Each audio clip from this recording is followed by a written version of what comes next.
मालेगाव बॉम्बस्फोट प्रकरणामध्ये काँग्रेसनं हिंदूंना बदनाम केलं। आरोपींच्या निर्दोष मुक्ततेनंतर भाजपनं अशा शब्दांमध्ये काँग्रेसवरती हल्लाबोल केलेला आहे।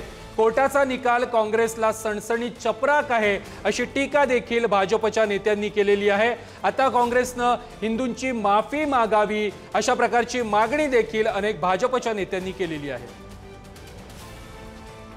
काँग्रेससाठी मुस्लिम वोट बँक आणि त्यांना खुश करण्यासाठी पाकिस्तानच्या अतिरेक्यांची पण काळजी घेणं आणि म्हणून 2008 मालेगाव बॉम्ब ब्लास्ट मध्ये भगवा आतंकवाद हा शब्द हिंदूंना बदनाम करण्यासाठी काँग्रेसने चिदंबरमने आणला होता। आजच्या न्यायालयाने त्या निर्णयाने हे सिद्ध झालं आहे की काँग्रेसने स्वतःचा वोट बँकसाठी राष्ट्रीयत्व विकण्याचा पाप केला आहे।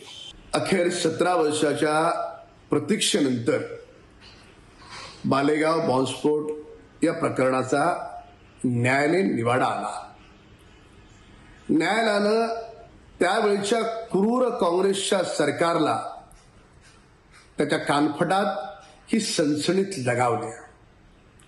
षडयंत्र रचून यांनी आरएसएसचे आमचे नेते, हिंदू धर्माचे काही नेते यांना मुद्दामून यात डोळण्याचा प्रयत्न केला। काय कारण हे आम्ही नाही म्हणत, चौकशी करणारे अधिकारी आणि साक्षीदार म्हणतात।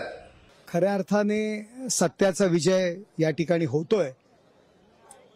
हिंदू दहशतवाद अशा पद्धतीने देशात वातावरण पसरवण्याचं काम काँग्रेस गव्हर्नमेंटनी यावेळी केलं होतं।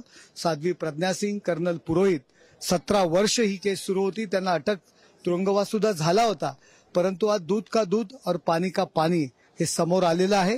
खऱ्या अर्थाने आज साध्वी प्रज्ञा सिंग असेल आणि कर्नल पुरोहित असेल यांना न्याय मिळत आहे। अनेक खोटे पुरावे रचण्यात आले पण तरीही पुरावे सादर करता आले नव्हते।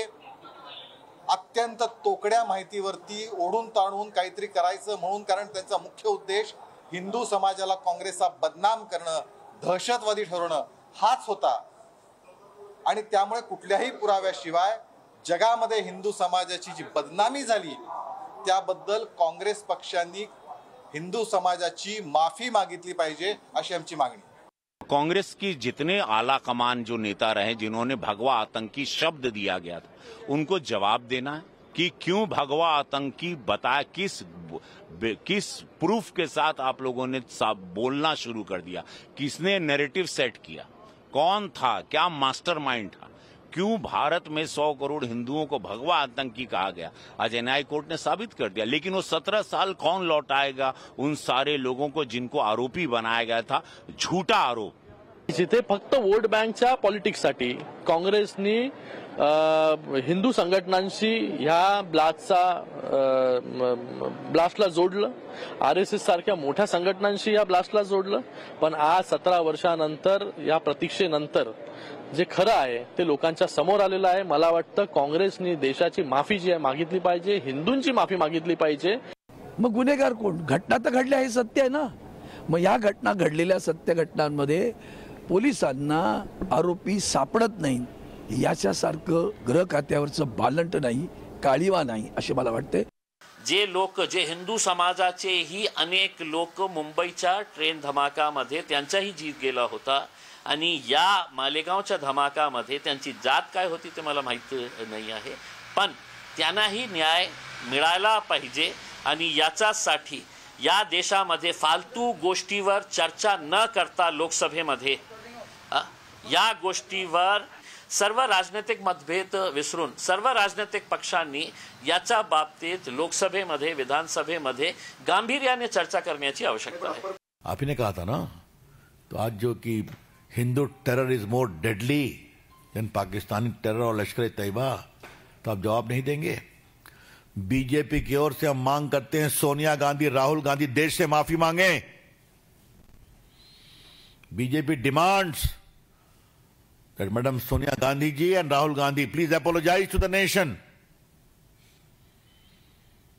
जिस तरह से आपने भगवा आतंक की बात की और जो सारे आज गलत फंसाए गए अपराधी मुक्त आज उनको जो राहत मिली है, हम इसका स्वागत करते हैं। और क्या प्रोसिक्यूशन माफी मांगेगा? कल माननीय गृह मंत्री जी ने क्या कहा राज्यसभा में, हिंदू जो है वो टेररिस्ट नहीं होता है। इस देश में जितने टेररिस्ट हैं उनका जो है एक ही धर्म है, इसीलिए वो प्रूफ हो गया। इतने दिनों से कांग्रेस ने जो है पूरा सैफरन टेररिज्म, राज्य की सरकार, केंद्र की सरकार, यही सब घटिया काम करती रही। आज दूध का दूध पानी का पानी हो गया और ये कांग्रेस को भुगतना पड़ेगा। और शिवसेना की तोड़फोड़ जो हुई, एकनाथ शिंदे साहब भी इसी कारण से निकले। उनको लगता था कि ये मुस्लिम पॉलिटिक्स कर रहे हैं। 10 साल फैसले में आने लगता है, वक्त लगता है, तो मुझे लगता है और आरोपी की रिहाई होती है तब अहम सवाल आरोपी खड़ा करते हैं, जैसे ट्रेन ब्लास्ट में किया कि हम निर्दोष थे फिर भी इतने साल ट्रायल चलाए। तो मुझे लगता है कि इस प्रकार ट्रायल को देरी होना यह आज हमारे कानून में कहां तो भी खामियां है।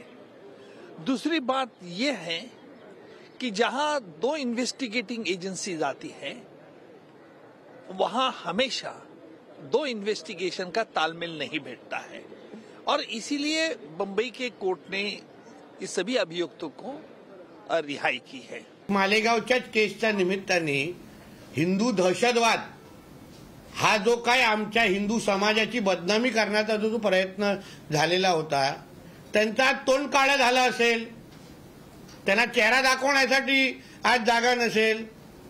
कधीही कुठला हिंदू धर्मांतर करून आपला धर्म वाढवण्याचा प्रयत्न करत, कधीही कुठला हिंदू दुसऱ्या धार्मिक स्थळाला तोडूनच त्याच्यावर अतिक्रमण करून मंदिर बनवायला प्रयत्न करत, असा कधीच कुठला हिंदू तुम्हाला दिसणार नाही। आणि म्हणून हिंदू समाजाची जी बदनामी या मालेगाव केसच्या निमित्ताने करण्याचा जो प्रयत्न केलेला होता, त्यांना तोंडावर त्याच्या चपराक मिळालेली आहे। या महिन्यातच 2 निकाल लागले, एक रेल्वेतील झालेला बॉम्बस्फोटाचा निकाल लागला आणि आज मालेगाव येथील बॉम्बस्फोटाचाही निकाल लागला। मुंबईतील बॉम्बस्फोटाचा निकाल लागल्या सरकारने ताबडतोबीनं सुप्रीम कोर्टामध्ये जाण्याची भूमिका घेतली। या निकालानंतरही सरकार ती भूमिका घेणार आहे का? कारण दोन्ही दहशतवादी हल्ले होते आणि दोन्हीच्या आरोपींना अटक ही झालीच पाहिजे, कठोरात कठोर शिक्षा झाली पाहिजे, ही काँग्रेस पक्षाची भूमिका आहे। दुटप्पीपणा हा सरकारने कुठल्याही प्रकारचा हा करू नये, एवढंच या निमित्ताने सांगावंसं वाटतं।